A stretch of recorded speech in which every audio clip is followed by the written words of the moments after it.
Hi guys, how are you? कैसे हैं आप? एक बार फिर से आपका स्वागत है आपके अपने यूट्यूब चैनल हक आपका। आज हम यहाँ पर डिस्कस करने वाले हैं डेप्रिसिएशन से मूल्य ह्रास से जो भी क्वेश्चंस बन सकते हैं उन सब का यहाँ हम डिस्कस करने वाले हैं। चैनल को सब्सक्राइब करें और वीडियो को लाइक करें ताकि ये वीडियो उन लोगों तक पहुंच सके जो पेड कोर्स नहीं खरीद सकते हैं, क्योंकि यहाँ पर इस चैनल पर आपको पेड कोर्स खरीदने की जरूरत नहीं पड़ती है। आपको टोटल सब कुछ यहाँ मिलता है, आपको नोट्स भी मिलते हैं और आपको कॉन्सेप्ट वाइज यहाँ पर तैयारी कराई जाती है। तो शुरू करते हैं आज की वीडियो को और देखते हैं फर्स्ट क्वेश्चन। तो सबसे पहले बात करते हैं, डेप्रिसिएशन इज कॉज्ड बाय। ह्रास का कारण होता है, तो ह्रास का क्या कारण होता है? मूल्य उच्चाचन होता है, दुर्घटना होता है, संपत्ति का प्रयोग होता है या उपयुक्त में से कोई नहीं होता है। तो डेप्रिसिएशन की यहाँ बात करें तो डेप्रिसिएशन होता है fall in the value of the fix tangible asset. अगर टेंजिबल फिक्स एसेट की वैल्यू में कमी आ जाती है तो उसको हम डेप्रिसिएशन कहते हैं, और वो भी कब आती है? यदि आप एसेट को यूज कर रहे हैं, प्रयोग कर रहे हैं। टेंजेबल एसेट जिसको आप देख सकते हैं, टच कर सकते हैं, जैसे आपकी मशीन, आपका फर्नीचर, ये सब क्या होंगे आपके? ये आपकी मशीन हो या फर्नीचर हो, ये सभी टेंजेबल एसेट होती हैं। अगर इनकी वैल्यू में कमी आ रही है तो इसको हम डेप्रिसिएशन कहते हैं। और डेप्रिसिएशन को अकाउंटिंग स्टैंडर्ड 6 डेप्रिसिएशन के बारे में बताता था। ये भी इससे रिलेटेड इंपॉर्टेंट क्वेश्चन था, जो कि अब इसको मर्ज कर दिया गया है अकाउंटिंग स्टैंडर्ड 10 में, जिसमें आपको प्रॉपर्टी प्लांट एंड इक्विपमेंट के बारे में बताया गया है। तो आपको साथ में ये भी याद रखना है कि अकाउंटिंग स्टैंडर्ड 10 ये बताता है आपको प्रॉपर्टी प्लांट एंड इक्विपमेंट के बारे में और आपके डेप्रिसिएशन के बारे में। और अकाउंटिंग स्टैंडर्ड इशू कौन करता है? Accounting standard board. और अकाउंटिंग स्टैंडर्ड बोर्ड की स्थापना कब हुई थी? 1977 में। कि किसके अंडर में काम करता है? आईसीएआई के अंडर में काम करता है। और आईसीएआई की स्थापना कब हुई थी? 1949 में। तो ये सभी क्वेश्चन देखिए आपके किस तरह से एक दूसरे से जुड़ते जाते हैं, आपको ये भी याद रखने हैं। और जितने भी ये मैंने क्वेश्चंस आपको बताए हैं, यहाँ से ये पूछे हुए हैं, इनको पूछ लिया जाता है। तो इसका आंसर क्या होगा आपका? आंसर यहाँ पर होगा आपका सी, यूज ऑफ एसेट। एसेट को यूज करने से, संपत्ति को प्रयोग करने से उस पर डेप्रिसिएशन लगाया जाता है। अच्छा, अब हमने ये तो बात कर ली यहाँ पर कि अगर टेंजेबल एसेट है, टेंजेबल मतलब जिसको हम टच कर सकते हैं, जिसको हम देख सकते हैं, वो तो होगी हमारी टेंजेबल एसेट। एक एसेट ऐसी हो सकती है इनटेंजिबल एसेट, जिसको हम टच नहीं कर सकते, जिसको हम देख नहीं सकते, लेकिन उसकी वैल्यू में भी फॉल आ रहा है, उसकी वैल्यू भी कम हो रही है, तो उसको क्या बोलेंगे? उसको बोलेंगे अमोर्टाइजेशन। उसको क्या बोलेंगे? अमोर्टाइजेशन। आगे बढ़ते हैं और नेक्स्ट क्वेश्चन देखते हैं। सो नेक्स्ट क्वेश्चन है आपका, शेष पद्धति विधि का प्रयोग करते हुए एक संपत्ति जिसका मूल्य 20,000 रुपए है, उस पर 10% वार्षिक दर से तीसरे वर्ष की ह्रास राशि कितनी होगी? अगर देखिए एक मशीन दी हुई है आपको, कितने की है आपकी संपत्ति? मशीन कह लें या संपत्ति कह लें इसको, तो संपत्ति कितने की? 20,000 की। अगर आप इस पर फर्स्ट ईयर डैप लगाएंगे 10%, तो वो कितना आएगा आपका? वो आ जाएगा आपका 2,000 रुपये। तो 2,000 तो हो गया पहले साल का डेप्रिसिएशन। लेकिन यहाँ ये पहली साल का डेप्रिसिएशन नहीं पूछ रहे हैं। अब आप देखिए इस साल मशीन कितने की थी? 20,000 की। 2,000 तो हो गई इस पे डेप्रिसिएशन। तो सेकंड ईयर अगर नेक्स्ट ईयर देखें तो ये मशीन कितने की होगी? 18,000 रुपए की ये मशीन बची। अब 18,000 रुपए का फिर आप 10% इस पर डेप लगाएंगे, ठीक है? तो कितना आ जाएगा आपका? ये आ जाएगा आपका 1,800 रुपए। ये डेप कौन सी ईयर का है? सेकंड ईयर का। हमसे ये भी नहीं पूछा है। अब आप ये देखिए, आपकी मशीन कितने की थी? 18,000 की इस साल थी, 1,800 रुपए और कम हो गई। तो अब ये मशीन कितने की बची? अब बची है आपकी 16,200 की। अब कितने की बची है? 16,200 रुपए की ये मशीन बची। तो अब आप इस पर फिर तीसरे साल डैप लगाएंगे 10%, तो इसका 10% डैप लगाएंगे आप। तो अब की बार डैप कितना आएगा? अब की बार आएगा आपका 1620 रुपए। ठीक है, तो ये हो जाएगा आपका थर्ड ईयर का डैप हो जाएगा। और यही आपसे पूछा था कि बताइए थर्ड ईयर का डैप कितना होगा। तो थर्ड ईयर का डैप कितना होगा आपका? 1620 होगा। देखिए यहाँ पर इसको बोलते हैं घटती, रिड्यूसिंग बैलेंस मेथड भी कह सकते हैं इसको, घटती घटती शेष पद्धति भी कह सकते हैं इसको, क्रमागत ह्रास पद्धति भी कह सकते हैं इसको। क्योंकि इसमें आप देख रहे हैं कि देखिए पहली साल जो जिस पर डैप लगाया, यहाँ पर डैप का अमाउंट पहली साल अलग था और दूसरी साल डेप का अमाउंट अलग है और फिर तीसरी साल भी डेप का अमाउंट अलग है। मतलब डेप जो लगता है यहाँ पर अलग-अलग साल में अलग-अलग डेप आता है। क्यों?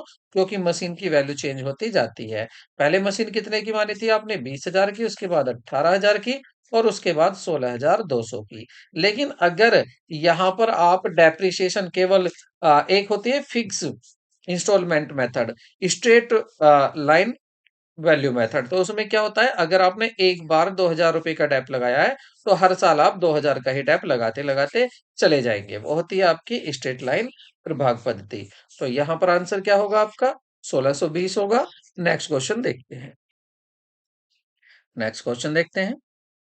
यदि एक मशीन की वास्तविक लागत 1,26,000 रुपए है और इसका स्क्रैप वैल्यू 60,000 रुपए है, तो 10% वार्षिक वर्ष विधि का उपयोग करते हुए, मतलब एसएलएम का यूज करते हुए, यहाँ पर लिखना भूल गए हैं, प्रति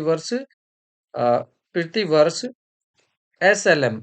एसएलएम मतलब स्ट्रेट लाइन वैल्यू मेथड विधि का उपयोग करके सेकंड वर्ष का मूल्यह्रास की राशि क्या होगी?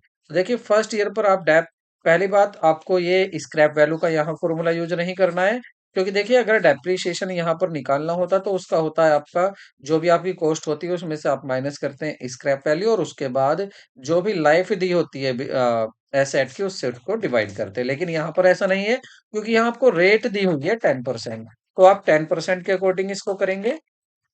तो आप देखेंगे पहली साल आपका डेप कितना होगा? 1,26,000 का 10% होगा तो वो आ जाएगा आपका 12,600 रुपए। 12,600 रुपए। और देखिए ये एसएलएम है, मतलब स्ट्रेट लाइन वैल्यू मेथड। यहाँ पर जो फर्स्ट ईयर में होगा वही सेकंड ईयर में होगा, वही थर्ड ईयर में होगा। यहाँ डेप चेंज नहीं होता है। तो 12,600 रुपए डेप इस पर हर साल लगता जाएगा। तो यहाँ पर आप देखेंगे कौन सा ऑप्शन आपको कह रहा है कि 12,600, तो ऑप्शन होगा आपका डी, क्योंकि यहाँ पर ऐसा कोई ऑप्शन नहीं है। देखिए वैसे ऑप्शन जो बीपीएससी है वो आपको ए बी सी और आपको डी ये भी देता है कि more than one of the above, मतलब ऊपर से एक से ज्यादा आंसर हो सकते हैं। लेकिन मैंने आपकी प्रिपरेशन में उसको भी शामिल नहीं किया है। जब हम उसके मॉक टेस्ट या प्रैक्टिस सेट कराएंगे तब उसको हम शामिल जरूर कराएंगे, क्योंकि अब जो हम केवल सीख रहे हैं, अभी हम टेस्ट नहीं दे रहे हैं। तो जब भी हम मॉक टेस्ट कराएंगे तो उस टाइम पर हम उसी तरह के ऑप्शन बनाएंगे जिस तरह के हमारे बीपीएससी में पूछे जाते हैं। नेक्स्ट क्वेश्चन को देखते हैं। नेक्स्ट क्वेश्चन देखते हैं। लाभ हानि खाते में प्रभारित ह्रास की राशि प्रतिवर्ष बदलती रहती है। फिक्स इंस्टॉलमेंट मेथड में हर साल राशि बदलती रहती है क्या, या इन्यूटी मेथड में, या डिमिनिशिंग बैलेंस मेथड में, या इंश्योरेंस पॉलिसी में? तो सही आंसर क्या होगा आपका? Diminishing balance method. Diminishing balance method को ही क्या बोलते हैं? इसको ही क्रमगत ह्रास पद्धति भी कहते हैं। डिमिनिशिंग बैलेंस मेथड भी इसको बैलेंस मेथड इसको कहा जाता है। इसमें क्या होता है कि हर साल डेप्रिसिएशन की राशि हर साल बदलती रहती है, क्योंकि बिजनेस जो एसेट की वैल्यू होती है उसमें भी फॉल आता रहता है, उसमें भी कमी आती रहती है। ठीक है, नेक्स्ट क्वेश्चन देखते हैं। देखिए अगर इस क्वेश्चन की यहाँ पर बात करें तो ये क्वेश्चन आपका अकाउंटिंग का नहीं है, लेकिन अकाउंटिंग में ये पूछ लिया जाता है, इसलिए आपको यहाँ पर ये शामिल किया गया है। Environmental degradation does not consist of, पर्यावरण ह्रास में शामिल नहीं होता है। तो जो पर्यावरण ह्रास है उसमें क्या शामिल नहीं होता है? तो भूमि ह्रास एवं मिट्टी का क्षय। देखो मिट्टी का क्षय हो रहा, भूमि का क्षय हो रहा है, तो इसका मतलब पर्यावरण पर भी यहाँ ह्रास होगा, पर्यावरण का भी। दूसरा, चारा संसाधन और अविवेकपूर्ण उपयोग। चारा संसाधनों का अविवेकपूर्ण उपयोग हो रहा है।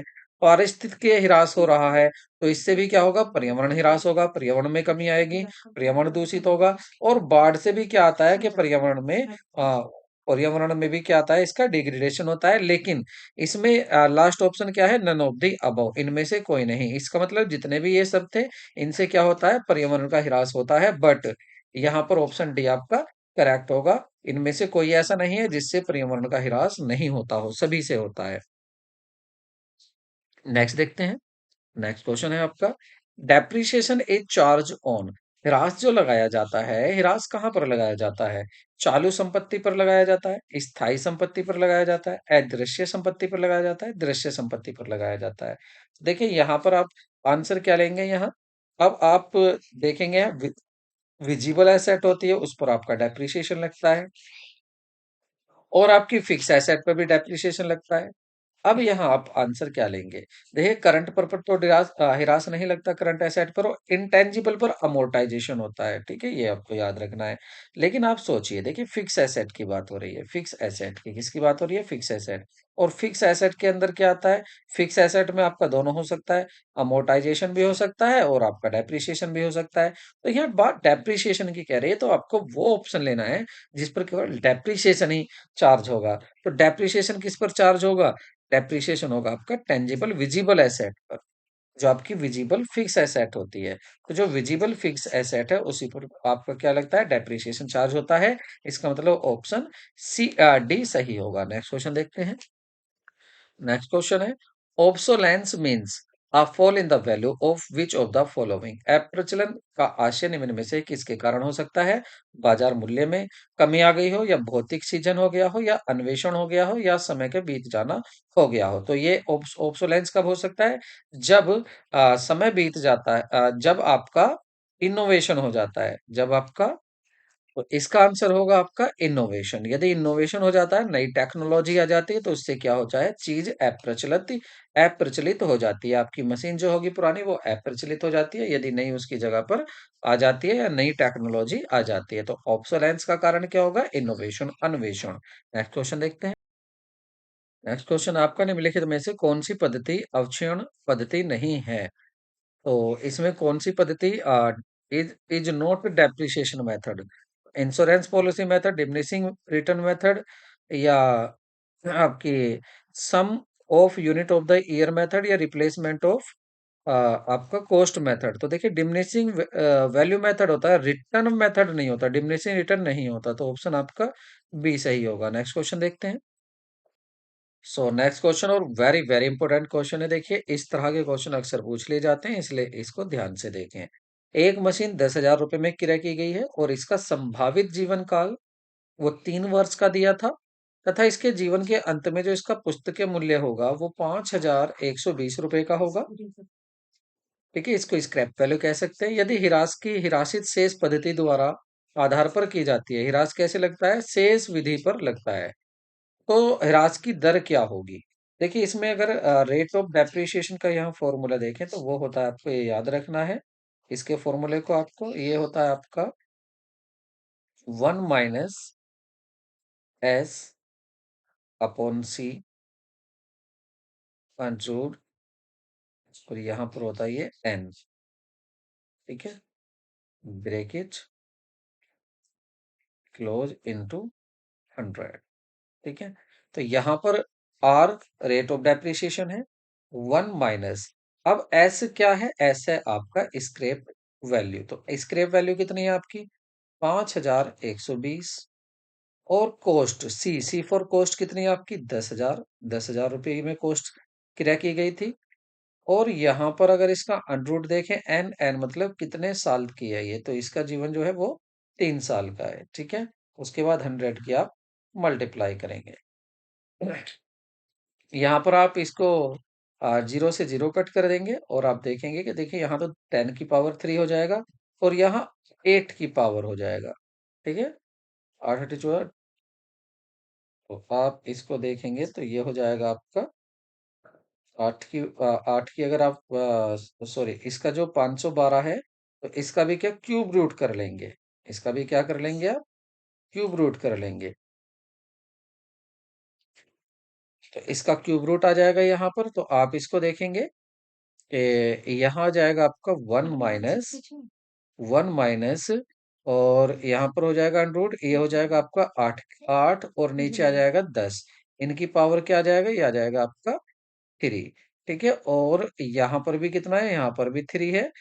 अब आप देखेंगे यहाँ क्या होगा? इंटू 100 है। देखिए, ये जो 3 है, ये 3 पावर से ये वाली अंडर की पावर 1/3 खत्म हो जाएगी। तो ये क्या आ जाएगा? ये आ जाएगा आपका 1 - 8/10। और बाहर क्या है? ये बाहर है आपका 100। ठीक है, तो 10 1 जा 10 में से 8 जाएंगे आपके, तो 2 बचेंगे। 2/10 बाहर क्या है? आपका 100 है। इससे इसको डिवाइड करेंगे तो ये आपका 10 आ जाएगा। 10 2 जा 20, इसका मतलब 20%। तो रेट जो आएगी यहाँ पर 20% आएगी। देखिए मैं इसको आपको ये भी बता दूं, देखिए इसका मतलब होता है जैसे ही आपको लिखा हुआ है अंडर, ये आपको अंडर 3 लिखा हुआ था और यहाँ क्या आ रही थी पावर 8/10 आ रहा था। इसकी पावर कितनी थी 3। देखिए इस अंडर को आप ऐसे भी लिख सकते हैं 8/10 की पावर कितनी है 3। और अंडर को आप 1/3 पावर भी लिख सकते हैं। तो ये 3 से 3 कट गए थे और क्या बचा था 8/10 बचा था। तो सही आंसर क्या होगा आपका सी। सी ऑप्शन आपका करेक्ट होगा। क्वेश्चन काफी इंपॉर्टेंट है ये, बस आपको क्या है कि इसका फॉर्मूला याद रखना है। और फॉर्मूला क्या होगा आपका 1 - S अपॉन सी, स्क्रैप वैल्यू अपॉन सी। ठीक है, नेक्स्ट क्वेश्चन देखते हैं।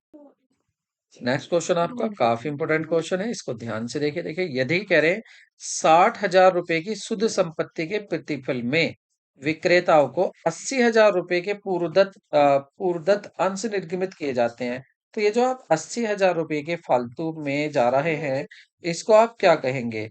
Debit to the profit and loss account में डेबिट करेंगे, debit to the goodwill account करेंगे, या credit to the capital reserve account करेंगे, या credit to the share premium account करेंगे। देखिए बात समझिए यहाँ पर क्या कहा गया है।